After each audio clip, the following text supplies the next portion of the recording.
دستوركم يا أهل الدرج ويا أهل الباطن ويا أهل النوبة ويا أهل النور. أما بعد، قال المصنف رضي الله عنه ونفعنا به في الدارين آمين. الحديث الثامن عشر عن أبي ذر جندب بن جنادة وأبي عبد الرحمن معاذ بن جبل رضي الله عنهما. Hadis yang ke-18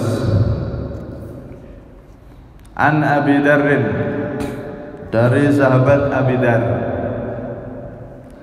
Nama beliau aslinya adalah Jundub bin Junadah. Wa Abi Abdurrahman, dan dari sahabat Abi Abdurrahman. Nama asli beliau adalah Mu'adz bin Jabal radhiyallahu anhuma. Hadirin yang dirahmati oleh Allah Subhanahu wa taala, kita masuk pada hadis yang ke-18. Hadis ini diriwayatkan oleh dua orang sahabat yang mulia.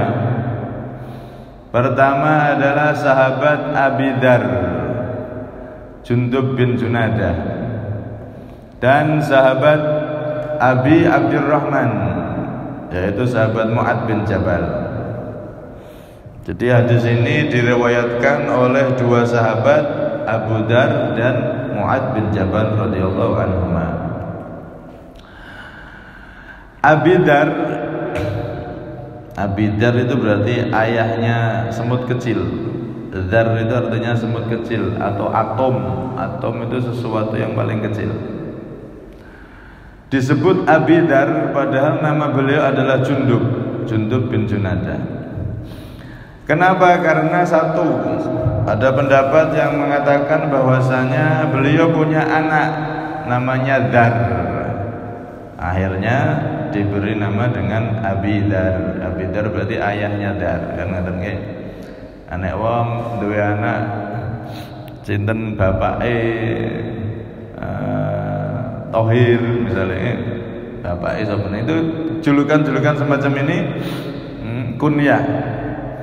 Itu sangat lazim sekali bagi orang Arab. Terutama di zaman Nabi SAW banyak julukan-julukan kunyah pakai Abi Dzar, ada Abu Bakar, ada yang lainnya. Yang kedua, kenapa beliau dinamakan Abu Dzar? Karena suatu ketika beliau pernah menimbang adonan roti, yang mana adonan roti itu banyak semut di atasnya. Banyak semut masuk ke roti itu. Ketika ditimbang, maka timbangannya tidak tambah berat, ya sama sudah. Adonan roti sekilo, ada semut banyak nempel, ditimbang tetap sekilo. Maka saat itu beliau menasihatkan, unduru ila hada lam yadhar fi mizanid dunya wa inna mizanal akhirah la yatishu biwahidatin minha. Maka orang yang melihat itu atau yang beli itu, lihatlah ini, lihatin ini, roti sekilo tak timbang tetap sekilo walaupun banyak semut di atasnya. Ini semut sa-RT kumpul kabeh, tetap sekilo. Ini timbangan dunia. Semut tidak ada nilai beratnya sama sekali, enggak mempengaruhi. Tapi ketahuilah nanti di akhirat amal kita bahkan lebih kecil dari semut ini pun akan kelihatan semua. Akan mempengaruhi mizan, timbangan akhirat. Nabi Daud itu dulu pernah diperlihatkan betapa besarnya mizan, timbangan akhirat. Timbangan akhirat itu kayak timbangan emas gambarannya. Neraca satu, neraca kedua. Tempat timbangan itu kan ada dua, neraca satu, neraca dua. Itu Nabi Daud pernah diperlihatkan sama Allah, satu neraca daripada mizan akhirat itu memenuhi langit. Subhanallah, timbangan yang begitu besar.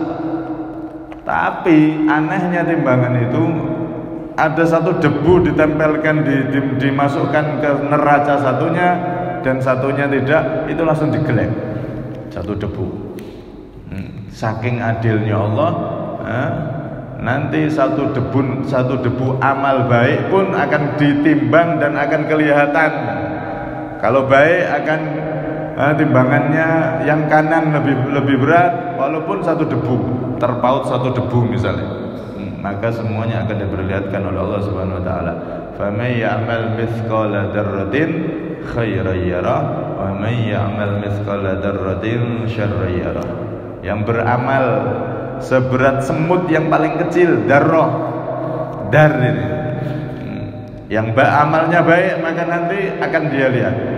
Sebaliknya kalau jelek pasti nanti akan bisa dilihat. Semuanya akan bisa ditimbang dan kelihatan. Lihat ini kata beliau, roti sekilo ada semut di atasnya banyak, tetap timbangannya ya sekilo, nggak ada tambah. Ini timbangan dunia, tapi ketahuilah nanti di akhirat jangankan satu semut, lebih kecil dari semut pun jelek atau baik akan ditimbang oleh Allah dan akan kelihatan nanti di akhirat. Masya Allah. Akhirnya beliau karena ini bahas semut ketika nimbang dijuluki Abi Dar. Ya, ada dua pendapat. Ada yang mengatakan karena dia punya anak namanya Dar. Ada yang mengatakan karena dia suatu ketika pernah menimbang ada semut, dibahas itu akhirnya jadilah julukannya Abu Dar. Nah, sahabat Abi Dar ini, beliau sebab masuk Islamnya saat itu mendengar bahwasanya di Mekah sana ada Nabi akhir zaman, Nabi Muhammad SAW. Akhirnya Abu Dar ini kan Al-Ghifari, suku Ghifar. Beliau masih di tempatnya, di daerahnya. Kemudian beliau mengutus saudaranya, adiknya untuk menyelidiki ke Mekah. Benar toh ada Nabi akhir zaman. Karena saat itu orang-orang saat itu di zamannya Nabi keluar itu mereka terbagi menjadi dua, bahkan sudah terkenal di kalangan mereka bahwasanya nanti ada Nabi akhir zaman yang akan muncul di Mekah. Itu sudah tenar di antara mereka, bahkan di kalangan umat Yahudi pun semuanya sudah menunggu-nunggu datangnya Nabi akhir zaman. Ada yang menunggu-nunggu, ada juga yang siap untuk memusuhi seperti para raja kaisar saat itu. Nah, diutuslah saudaranya beliau, adiknya beliau namanya Anis.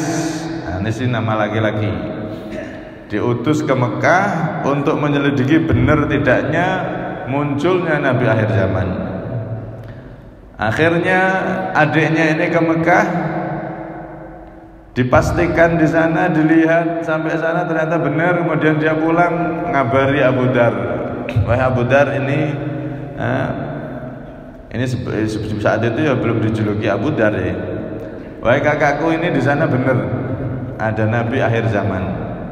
Terus tandanya gimana? Kaumnya gimana? Kaum Mekah itu sambutannya gimana? Mereka semua mengatakan innahu syair, innahu kahin, innahu sahir.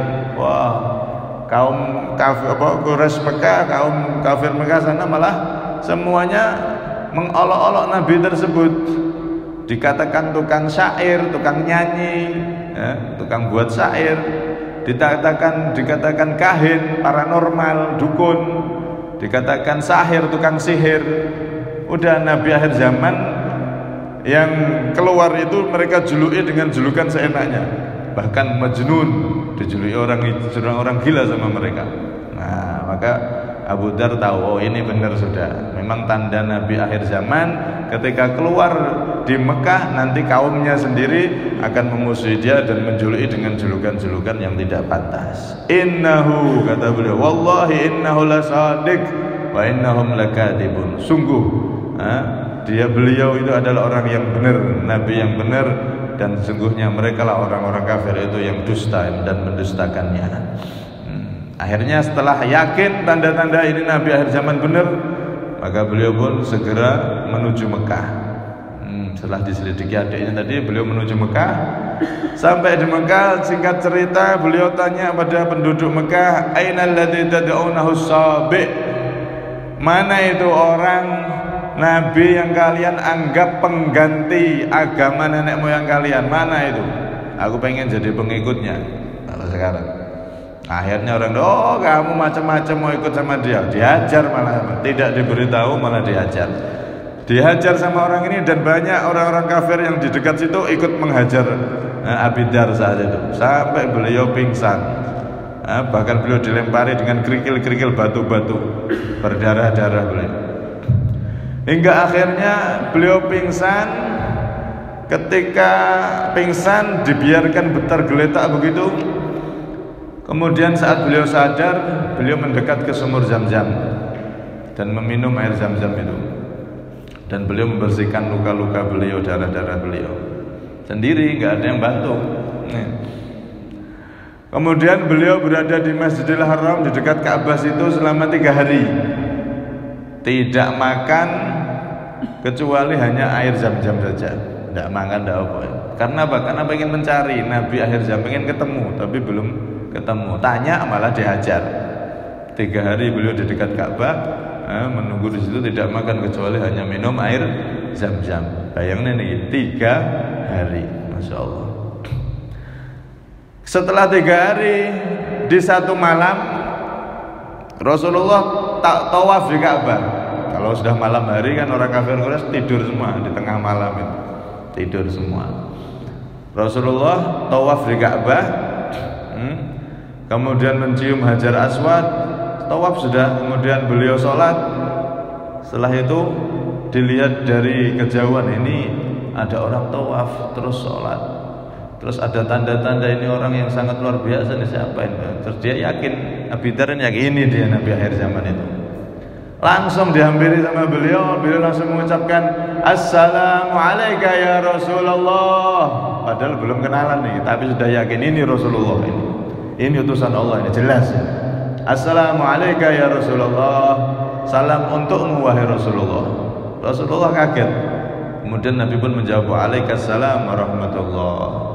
Dan tercatat sejarah, orang pertama kali yang mengucapkan salam kepada Nabi adalah ini sahabat Abu Dar radhiyallahu anhu. Saat itu belum ada yang Assalamualaikum ya Rasulullah, Assalamualaikum ya Rasul, belum ada.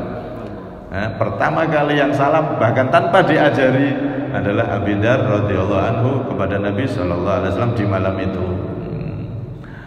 Akhirnya setelah salam dan dijawab, Nabi langsung bersyahadat asyhadu alla ilaha illallah wa anna muhammadar rasulullah, mengikrarkan dirinya masuk Islam di hadapan Nabi sallallahu alaihi wasallam. Padahal belum kenalan, tapi sudah yakin ini Rasulullah sallallahu alaihi wasallam. Salam dan dijawab oleh Nabi. Maka setelah baca syahadat, ditanya sama Rasulullah, "Faman antak? Engkau ini siapa?"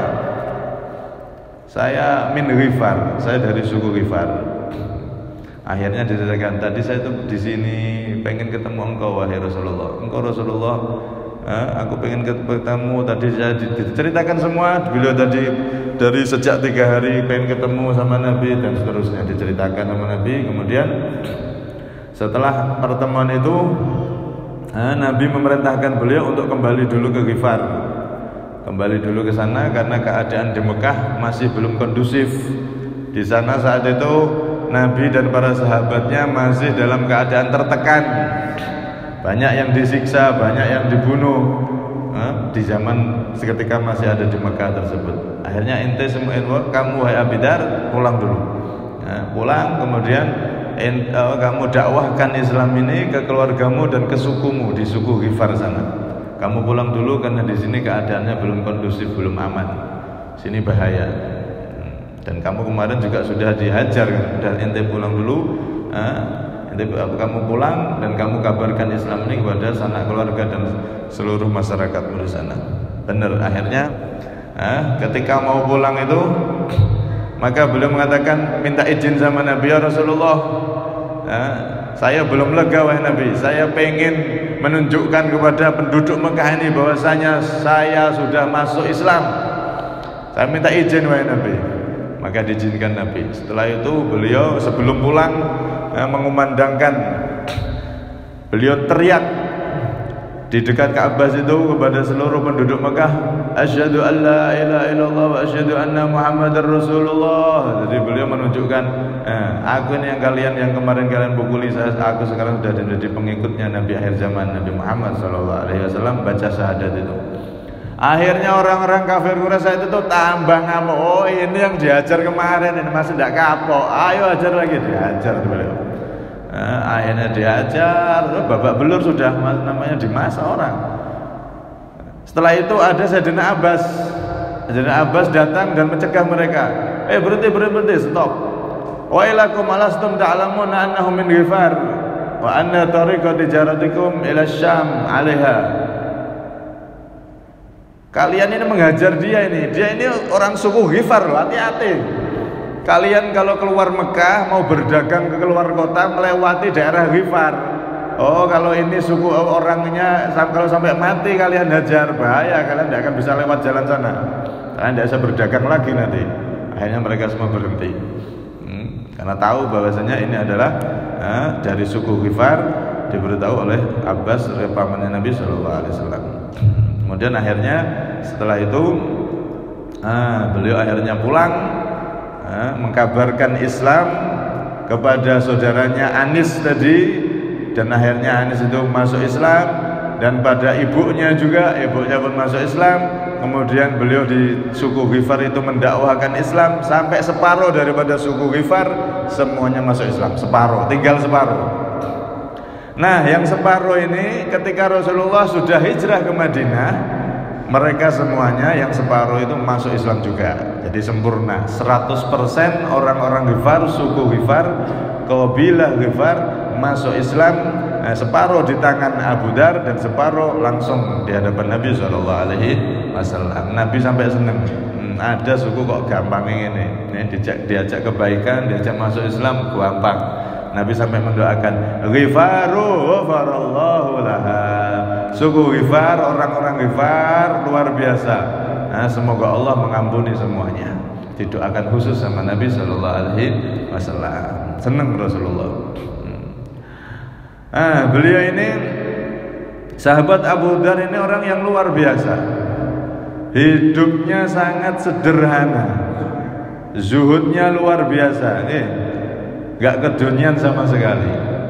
Sampai-sampai dikatakan tidak ada di rumah beliau simpanan makanan untuk besok hari, tidak ada. Hari ini ya situ tok makanannya. Untuk makan besok apa? Guys, tidak urus. Besok ya besok, urusannya besok. Kalau masih ada umur ya ada rezeki. Sampai seperti itu. Yang dimakan besok pagi itu apa? Tidak ada. Adanya per satu hari. Nah, kita kan tidak, jangankan per bulan. Kadang sudah setahun sudah ada jatahnya. Nah, Abu Dar ini Masya Allah per hari, carinya per hari dapat makan, habis besok sudah tidak ono isan. Masya Allah. Lalu kita sudah ada jatah pada 1 bulan, 2 bulan, bahkan kalau yang kaya-kaya bisa setahun, bahkan 7 turunan hartanya dimakan tidak habis. Sudah ada persediaan sampai 7 turunan. Ngono je golek dunya ae. Ngono kadang salatnya enggak salat, ya Allah. Sing digoleki nopo? Sudah hartanya bisa dimakan 7 turunan tidak habis, masih ibadahnya belum benar. Alhamdulillah min dzalik. Ini beliau 1 hari ya hanya itu sudah makan untuk besok apa beliau tidak pernah nyimpan. Kalaupun ada orang ada rezeki lebih beliau sedekahkan, pokoknya di hari itu habis, besok tidak ada sudah. Pernah suatu ketika beliau hidup di zaman Sayyidina Muawiyah, Khalifah Muawiyah. Muawiyah ini termasuk sahabat Nabi juga. Beliau pernah mengirimkan seseorang ngutus bawa uang 1000 dinar. 1 dinar itu 2.300.000-an. Nah, kali 1000 2M-an lah, anggap 2M sekarang. 1000 dinar dikasihkan sama sahabat Abu Dar ini dari khalifah sebagai penghormatan hadiah dari beliau karena engkau sahabatnya Nabi yang luar biasa wahai Abu Dar. Beliau sahabat Muawiyah khalifah, beliau juga sahabat dan beliau ingin memberi hadiah pada engkau sesama sahabat Rasulullah. Akhirnya diberi 1000 dinar tadi itu. Setelah dikasihkan di hari itu langsung habis. dibagi-bagi semua sampai 1.000 dinar, 2M ini habis dalam satu hari untuk sedekah, bantu fakir miskin, bantu anak yatim, bantu ini, bantu itu, habis, nggak ada tersisa di rumahnya. Kemudian utusan dari Muawiyah ini datang lagi, pura-pura keliru. Wahai sahabat Abu Dar, maaf, kemarin itu saya bawa bantuan dari khalifah, ternyata aslinya bukan untuk sampean. Maaf, saya diutus oleh beliau untuk ngambil lagi. Loh, sudah habis. Kemarin kamu datang, kamu pergi, langsung pas hari itu sudah habis, saya keluarkan semua, sudah keluarkan semua.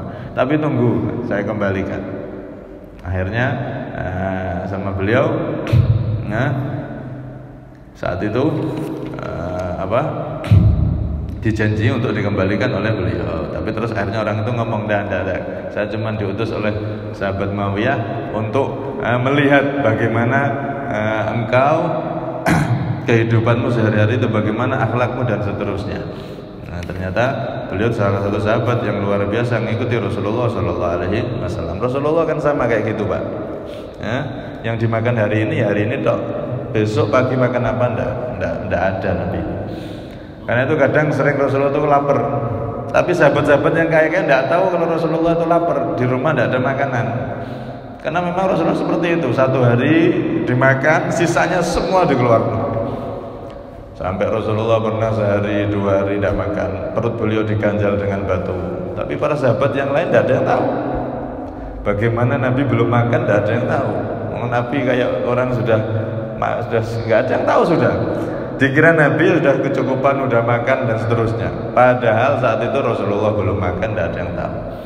Kenapa seperti itu? Karena memang itu yang dipilih oleh Nabi SAW. Sampai Jibril datang menawarkan sama Nabi, ya Rasulullah, aku diutus oleh Allah untuk menawarkan kepadamu, ini gunung ini akan dijadikan emas oleh Allah untuk perjuanganmu. Maka apa jawab Rasulullah? Beliau tidak mau. Aku pengen seperti ini wahai Jibril. Kalau ada aku bisa bersyukur, kalau pas tidak ada aku bisa bersabar. Aku bisa jadi hamba yang bersyukur dan bersabar. Bersyukur dan bersabar ini adalah pilihanku wahai Jibril. Akhirnya beliau hidup seperti itu, sederhana. Padahal kalau pengen kaya bisa Jibril nawari. Padahal kalau pengen kaya ngomong sama sahabatnya, semuanya pasti akan siap memberikan hartanya pada Nabi SAW. Tapi beliau kadang makan aja kurang. Tapi tidak ada yang tahu hebatnya Nabi SAW. Dan ini cara hidup ini ternyata ditiru oleh sahabat Abu Dar. Sangat sederhana sekali, Masya Allah. Satu hari cuman itu makanannya. Besok makan apa tidak arti. Masya Allah. Radhiyallahu anhu warḍah. Beliau ini saat itu pernah melakukan perjalanan dan saat itu beliau sakit di tengah padang pasir bersama istri serta salah satu budaknya. Istri sama salah satu gulam atau budaknya. Kemudian di situ di tengah padang pasir itu beliau merasakan sakit dan merasakan bahwasanya sebentar lagi beliau akan wafat. Akhirnya benar saat itu istrinya nangis, bahwa istriku, aku rasa saat ini ajalku sudah dekat. Akhirnya istrinya nangis, tapi diberi kabar gembira bahwasanya kamu jangan sedih, karena memang aku dulu pernah mendengar saat aku bersama satu rombongan bersama Nabi, datang kepada Nabi, beliau mengatakan la yamutunna rajulun minkum bi falatin minal ardi yashhadu isabatun minal mu'minin. Akan meninggal salah satu dari kalian. Saat itu aku berada di rombongan itu. Nabi ngomong begitu, akan meninggal salah satu dari kalian di tanah lapang, di padang pasir, tidak ada orang sana sini, tapi akan datang sekelompok orang-orang yang imannya kokoh, datang untuk mensolati dan mengurus jenazahnya. Akhirnya benar saat itu beliau sudah wafat, beliau sakit luar biasa, dan menjelang wafatnya tiba-tiba datanglah salah satu sahabat Nabi dan beserta rombongan mereka. Akhirnya rombongan sahabat Nabi ini yang memandikan dan mengurus serta menguburkan daripada Abu Dar. Beliau wafat di daerah Zabadah. Daerah Zabadah itu tiga marhalah daripada Madinah, 3 marhalah. Satu marhalah itu berapa? 90 kilo atau berapa itu kali 3 gitu. Daerah Zabadah. Nah di situ benar setelah beliau sakit dan mau wafat itu, tibalah rombongan dari Kufah, dan di situ ada Abdullah bin Mas'ud di rombongan itu, rombongan para sahabat. Benar sesuai dengan dijanji Nabi, nanti salah satu kalian ini akan meninggal di tengah padang pasir, tapi akan disolati oleh sekelompok orang-orang yang beriman saat itu, yang imannya kokoh, yaitu Abdullah bin Mas'ud dan para sahabat-sahabatnya. Masya Allah, benar sabda Nabi SAW. Dan ternyata satu orang itu adalah Abu Dar radhiyallahu anhu wa ardhah. Beliau wafat di tahun 31 Hijriah, ada yang mengatakan 32 Hijriah. Dan beliau meriwayatkan hadis dari Nabi 281 hadis. Ini sedikit cerita daripada sahabat Abu Dar radhiyallahu anhu wa ardhah. Insyaallah yang besok insyaallah akan kita bahas sejarah hidup daripada sahabat yang kedua yang meriwayatkan hadis ini, yaitu sahabat Mu'adz bin Jabal. Karena waktunya sudah hampir isya. Semoga kita mendapatkan keberkahan dari beliau, sahabat Abu Dar dan para sahabat Rasulullah. Dengan mendengar sejarah hidup mereka, maka akan turun rahmatnya Allah Subhanahu wa taala. Inda dzikris sholihin tatanazzalur rahmat. Ketika disebutkan orang-orang saleh, maka akan turun rahmatnya Allah Subhanahu wa taala. Apalagi ini orang-orang saleh yang pilihan, mereka sahabatnya Nabi sallallahu alaihi wasallam. Seluruh sahabatnya Nabi adalah orang-orang saleh menurut akidah kita Ahlussunnah wal Jamaah. Walaupun mereka punya dosa, walaupun mereka punya kesalahan, ya manusiawi, akan tetapi mereka menjadi sahabatnya Nabi, ikut berjuang dengan Nabi, bertemu dengan Nabi. Derajat sahabat itu adalah derajat yang paling mulia, bahkan tidak bisa disalib oleh siapapun. Mereka adalah orang-orang pilihan yang dipilih oleh Allah hidup di zaman Nabi dan membantu Nabi Shallallahu Alaihi Wasallam. Kalau ada cerita sahabat ini sama sahabat ini sampai berseteru, sampai perang, seperti Sayyidina Ali sama Siti Aisyah, itu sampai pernah terjadi perang Siffin. Maka kalau ada cerita-cerita seperti itu, setelah wafatnya Nabi, sahabat ada yang saling berseteru, ada saling beda pendapat dan seterusnya. Itu kayak kita itu ibarat anak, ada ayah sama ibu tengkar, kita tidak boleh bela salah satu, sudah diam aja. Kalau kita bela ayah, kita durhaka sama ibu. Kalau kita bela ibu, kita durhaka sama ayah. Anak diam aja, ambil hikmahnya. Begitu juga para sahabat, para sahabat Rasulullah, mereka adalah orang-orang yang sudah difirmankan oleh Allah, radhiyallahu anhum wa radu anhu. Allah ridho pada mereka dan mereka pun ridho kepada Allah Subhanahu wa taala, karena mereka jadi sahabatnya Nabi, mereka orang-orang yang mulia. Itu semua adalah bab ijtihad. Sahabat ini dia beristihad begini, sahabat ini beda. Akhirnya kadang terjadi gesekan. Itu wajar, manusiawi, dan masing-masing mendapatkan pahala ijtihadnya sendiri-sendiri. Karena orang tuh kalau beristihad menentukan suatu pendapat menurut dengan dasar-dasar tertentu, kalaupun salah maka dapat pahala 1, kalau benar dapat pahala 2, kan begitu dalam masalah ijtihad. Yang jelas para sahabat Rasulullah dalam akidah Ahlussunnah Jamaah, mereka adalah orang-orang mulia. Sangat tidak benar dan sangat salah sekali kalau ada orang-orang yang berani mengkritik para sahabatnya Nabi, apalagi sampai mencaci para sahabatnya Nabi. Walaupun mereka banyak salah, itu kita ngeritik harus malu, karena kalau tidak ada mereka kita tidak akan bisa memeluk Islam. Islam tidak akan sampai pada kita tanpa perjuangan mereka. Ya, mereka ada kesalahan, ada kekurangan, mungkin itu terjadi pada mereka, tapi itu urusan mereka sama Allah Subhanahu wa taala. Yang jelas mereka adalah orang-orang yang paling berjasa, generasi awal, orang yang paling berjasa untuk kita semua, sehingga Islam ini bisa sampai kemana-mana. radhiyallahu anhum wa ardhahum. Semoga Allah meninggikan derajat beliau-beliau semua dan semoga kita mendapat manfaat berkahan dari beliau semua. Amin Allahumma amin. Kami minta maaf dan ini. Assalamualaikum warahmatullahi wabarakatuh. Sirril